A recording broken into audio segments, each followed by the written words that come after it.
Hello, everyone, and welcome to the Relationship Renovation podcast. I'm Tarah Kerwin. And my name is EJ Kerwin. And we try to bring weekly relationship advice. We try to provide resources for individuals, couples, and families on ways to heal, become our best selves together. Really, our focus is on relationships, whether that's with yourself or with others.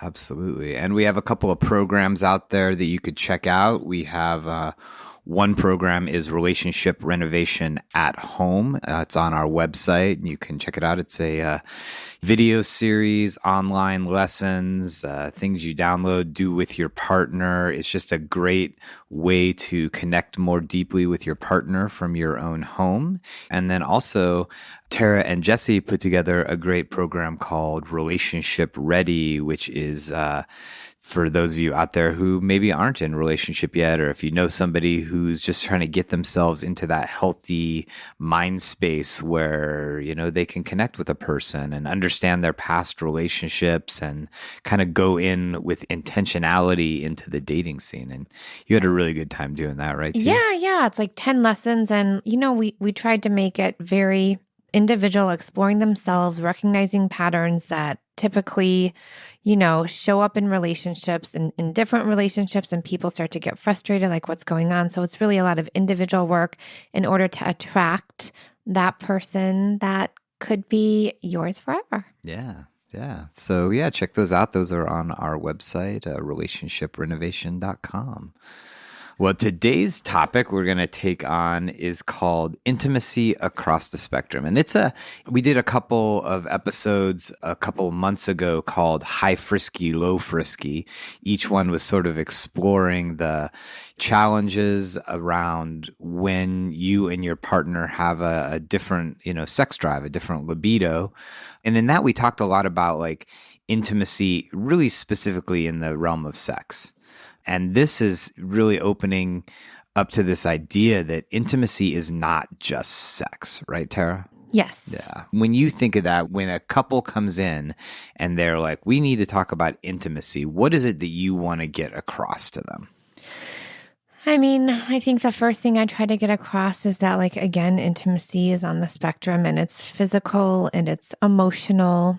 And that really, if a couple comes in and presents with, really difficult ways of communicating and just feeling disconnected, that's a sign to me that they might have a hard time feeling emotionally connected or emotionally safe, especially during challenging times. And then I know for a lot of people, I don't want to like do gender specific, but really for a lot of women need to feel like emotionally safe in order to feel physically safe in the intimacy spectrum. And so I think I kind of do a lot of psychoeducation on like how the feeling of safety and feeling emotionally connected is significant for some partners. And in order to have that physical piece, you have to be able to develop the emotional piece. And if you don't, it's just not going to happen. And it's going to start to feel sideways. And, I've worked with couples where women will feel like I'm just objectified. Men will feel super like insecure and rejected. And like, well, my wife is supposed to be doing this. And like, this is a part of the marriage. I don't understand what happened. And I feel like when I provide the psychoeducational piece and help them find ways to be more emotionally connected, then the physical intimacy kind of organically just starts to happen, with also some taking those emotional risks, of course. Yeah. And I think when sex becomes synonymous with intimacy, what that does is then it's like, well, if that aspect is struggling at all, then everything is struggling, right? And if we look at it, like Tarah said, that intimacy is a spectrum of ways that you express love to your partner and your partner expresses love to you.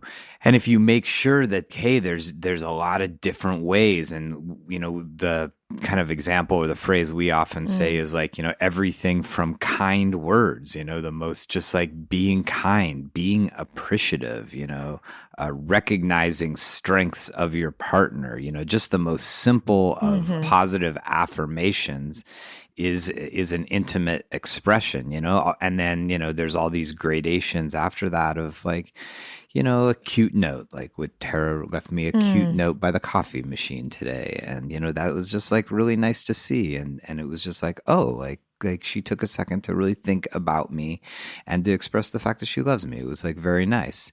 And, so it's doing cute things. It's yeah. Meeting that love language. yeah, yeah, like looking at like what does your partner like? I think like one thing like I do Tara's toes, and that's Mm, just like do I paint her toenails and or pluck your every eyebrows. couple weeks, and yeah, it's just like finding different ways, going that extra mile that you wouldn't for other people. You know what I mean? I mean, we want there to be something special about our relationship with our partner, We don't want it to feel entirely like a friendship, and that's what a lot of couples come in here and that's their complaint, like, oh, we're just friends. And clearly like that's not enough, right? And I don't even think that people mean to get there. I do think, I mean, after having children for a lot of couples, I'm talking through personal experience too. Life just becomes different, and you have so much energy for this and so much energy for this. And we kind of deprioritize our partnership, which unfortunately, like, again, nobody intentionally does that. But, I was driving past a restaurant the other night and I was looking at all these couples like sharing dinner and having drinks. And I felt really sad because we don't get to go on dates hardly ever. Like, we work hard, we have a business, we're super busy. So we just know that we want to be with our kids on the weekends. But then there's that part of me that's like, we have to start doing this. Like, we tell our couples like how important quality time is together. And we try to find our little check-ins in the mornings and our evenings. But actually, like, going out on dates, I think after having kids, people don't do it because it's like, oh my, I don't want to go get dressed up on a Saturday night and put on makeup when all I want to do is veg out, be in my comfies, read a book, watch Netflix, and we just get really comfortable. Unfortunately, we've seen it way too much. We've seen it in our own relationship.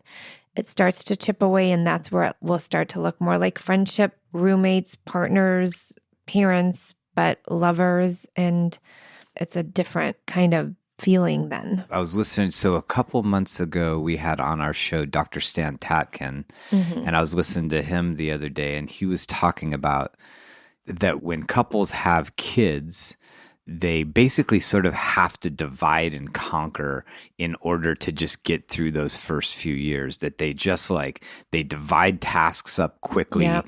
they divide responsibilities, and it's like a normal adaptive thing. Right. But what it does is they start out on a divergent path, and the paths are not parallel to one another. In fact, they're slightly askewed in the way where they just get like sort of like farther and farther and farther apart. And that if there's not like a very intentional course correction, that ultimately it will leave them completely detached. Yeah. And so what we're talking about today, and what we want to kind of just like, we want to set the idea forth in front of you, but then we also want to kind of maybe like throw around some ideas too. For sure. Is like the way to keep your paths from being divergent and then eventually detached is to find a multitude of ways to express affection, to be intimate with your partner. We like to call that non-sexual affection, or there is a term out there, I forget whose it was. I say NSAs for non-sexual affection. People look at me like, what in the world are you talking about? And I'm just going to give a really good example, because that doesn't mean no touching. But let's just say normally, like, when you start to kind of come kiss your spouse or something, maybe one partner is like, oh my gosh, is this going to lead to sex? Like, they're just wanting sex. Like, what if I'm not comfortable with it? There's anxiety around it. But the idea that like this kiss is just a kiss, it's like an intentional kiss to say, I love you. It has no expectation of sex. So when we say non-sexual affection, it is without expectation that sex will happen. So it could be a massage. It could be a great hug. It could just be looking in the eyes, and it could be acts of service like swiftering the floor. I mean, you guys kind of have to talk about that, like what would feel good.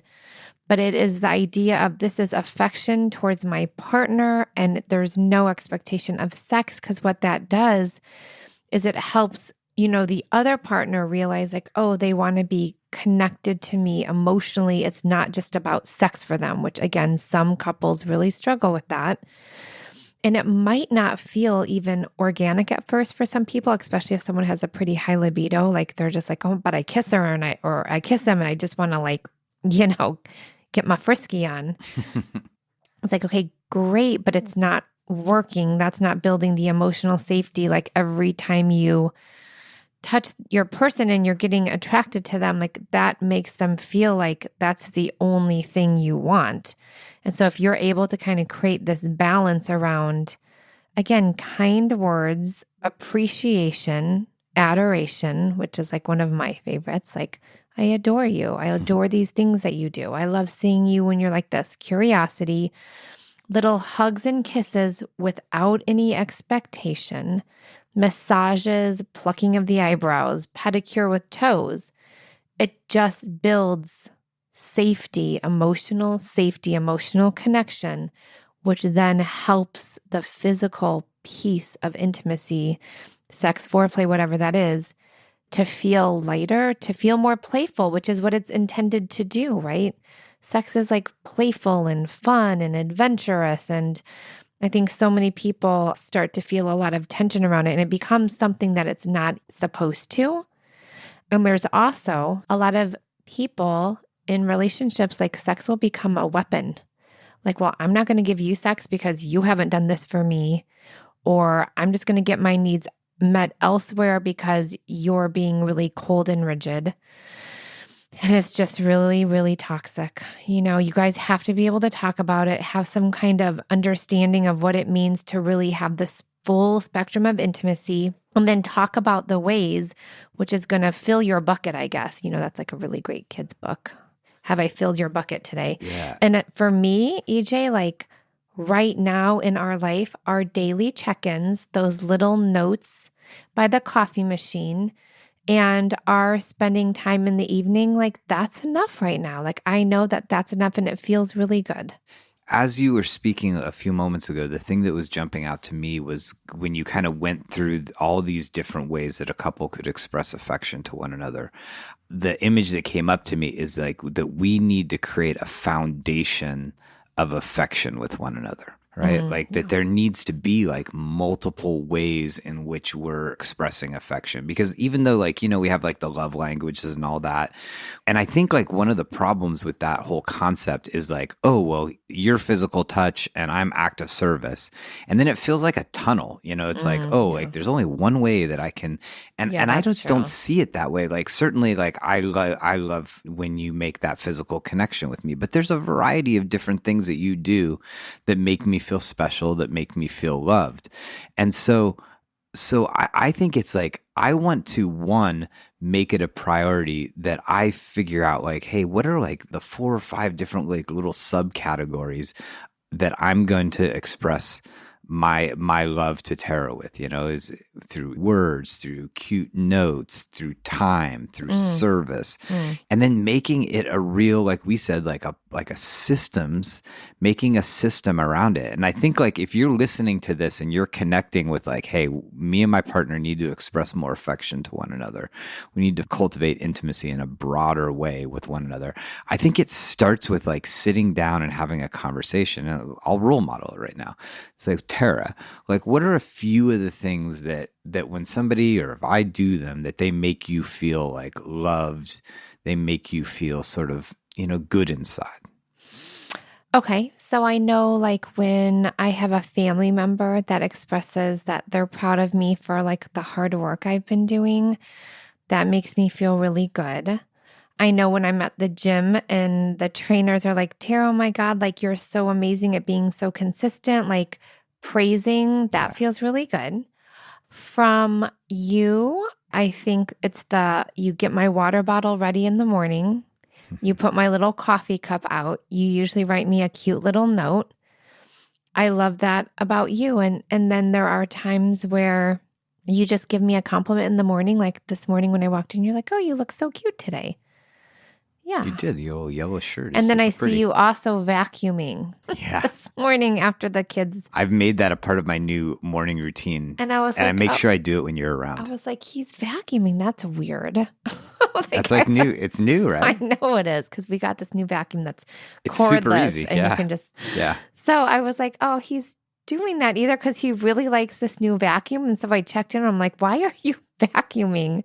And you're like, I do it every morning now. I was like, okay. So what do you crave?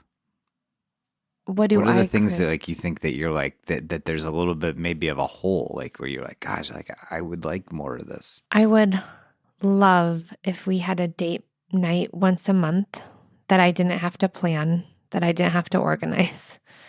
That was more of like, it just started to become like a new thing. Like, hey, we're going to try this new restaurant. We're going to go on this hike. It doesn't even have to be out to dinner. It could just be like a day hike, but it's hard when you have kids and you don't really have a ton of childcare. And I would say for me, that is the number one thing missing for me right now. Maybe traveling with just you, getting away on weekends and or date nights are for sure. Like, Okay, so but then you ask me and I don't want to do anything because I'm so tired, like by the end of the week. So that's on me too. yeah. Okay, so I come out of that conversation and I'm extracting things and I'm gonna put these into my head so that I can move forward in this next, week or month or whatever and be more expressive of my love to Tarah across the spectrum. And what I heard is she really likes being praised. She likes being told and recognized for the really wonderful things she does and how hard she works and her consistency. So that's important. I heard that she really likes like little random expressions of love, that she does like those notes. And maybe I can broaden that a little bit outside of that one place. I heard that she likes when I sort of like take care of her a little bit, that if I make her water bottle for her or if I put her coffee there, that feels good. I can definitely expand in that area. And then I heard like, hey, there's this one area where it's really lacking and I got to like figure out a way to make that happen. Right. And that is like making dates, making time that's a little bit more sustained, that's outside the realm of our everyday life. And so look, I had that conversation now, and now it's on me, right? Like now I know. And so that's, out there, you're like, okay, like how do I engage with my partner, learn these things, and then take action? A big thing Tara's used over the years is intention plus action equals results, right? So like now I have the information that I can create an intention and I'm going to take action. I love it. Okay. And we'll follow up with this and we'll just see. Sure. I mean, we are going away for the summer because you have your other job there where he directs a boys camp. And so he has 5 days off over the whole summer. And we go to the coast and it's eat just oysters. The kids are at the camp right now. So we'll have 5 days. 5 days over the summer. That's more dates we had in a year. So let's flip it. So Okay. EJ, what makes you feel emotionally and physically connected to me? I think the biggest thing is your attention, is when you pay attention, when you look at me, when you listen to me, like that means a lot to me. I'm just laughing right now because that's so hard for me. I know. Oh, I know. God. I know. Okay, I'm looking at you right now. Yeah. You're saying this, but have you not known? Okay, see here, I'm defending myself. I'm defending myself. This is what couples do. Don't it's so do it. Crazy, right? Wait, I'm going to So stop. easy. I'm going to listen. I'm listening. But I've been really trying to do that lately. Haven't you noticed? It's okay. We're role modeling. Continue. Yes. I've caught myself. Go. Like I have noticed that like now you make the effort, like we'll be sitting on the couch and you'll like put your hand on my head. I don't know, like it's beyond like just like a hand holding, because sometimes we will hold hands. We're pretty good about holding hands, but that like, yeah, you'll like kind of touch my head and it just feels like, wow, that's like special. It's a little sprinkle on top of the ice cream. Like that doesn't come with it normally. So like that does feel really nice. I never until you really like when you like buy me, I do like that you buy me like shirts and stuff like that like when you buy me a piece of clothing or something, and So I do like that. That's really nice. When you said the intentional kiss, that sounded really nice. An intentional expression of love like that. Yeah. Okay. And then, you've said a lot, and I still have to ask you another one, and I'm paying attention because I actually have to like You repeat got to this. try to, yeah. And then what's missing? Like, where does it feel like there's kind of a hole? Expressions of attraction. Expressions of attraction. Okay. Yeah. Okay.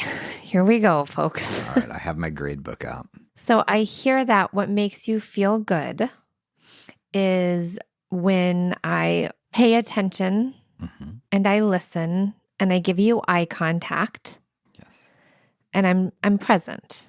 Yes. And also when I kind of grab your hand on the couch at night or I'm touching your head, that feels really good. You also like when I buy you nice pieces of clothing. Don't go to factory to you like my mom. Come on. Sorry, Mom, if you're listening to this. He's traumatized by that. Was there something else? And that what's missing for you are verbal expressions of attraction? Or any, like it could be verbal or it could be just like. So what's missing for you language. are any types of physical attraction, like energy. Yeah. Yes. That energy. I got you. Like I'm going to have like the magnets that are attracted to one another. Okay. So now, like you said, now I know. Now it's up to me. I know what you like. So I'm going to try to increase my behaviors on that. And then I know, because I know I'm attracted to you, I just figure like that's a given. But I think because, right, our life is so busy and we don't have quality time together, we don't have dates, that I don't get to like cultivate that part of my relationship with you. And so I'm going to be very aware that, again, even if we only go on one date a year, then I'm going to tell you how handsome you look in your shirt and is it more like, hey, honey, you look really handsome in your shirt, or hey, EJ, when I see you, I feel really attracted to what you're wearing today. It's just that vibe when you can tell somebody like has that like, attraction is like it's almost like it's not, cognitive. It's just like you can tell that person is drawn towards you. Like, remember when like you first like when you're dating or something? See, this is going to be a hard one. I interrupted you because to me, like as soon as I leave the house, whether I'm going to the gym or work, I immediately call you because I miss you, right? And so like, I think people have this, like, I don't know about you, but like I'm triggered a little because that physical attraction that happens in the beginning, like I've got 4 kids now and I'm exhausted and That wasn't exactly what I was saying. It's more like, when like your sort of eyes go across the room, and I'll take it out of the human realm, and like you see like, you're at a store or something and you go past and then you see something and then you're like, oh, and you just notice like, wow, that's just kind of special. Like there's something like special about that. And like, I know like, I don't know, like there's certain times like, and it can be like not even about like physicality either. Like there's sometimes like even, we're lucky enough that we do therapy together, and I'll see you interact with a couple or an individual and I'll just be like, wow, like that's that side of her that I really just think is just like wonderful. Like you were kind of giggling and stuff last night with a couple at the end of the session, and you were just kind of like having fun. And I was just like, wow, that's like that part of her that I like really like, that. Okay.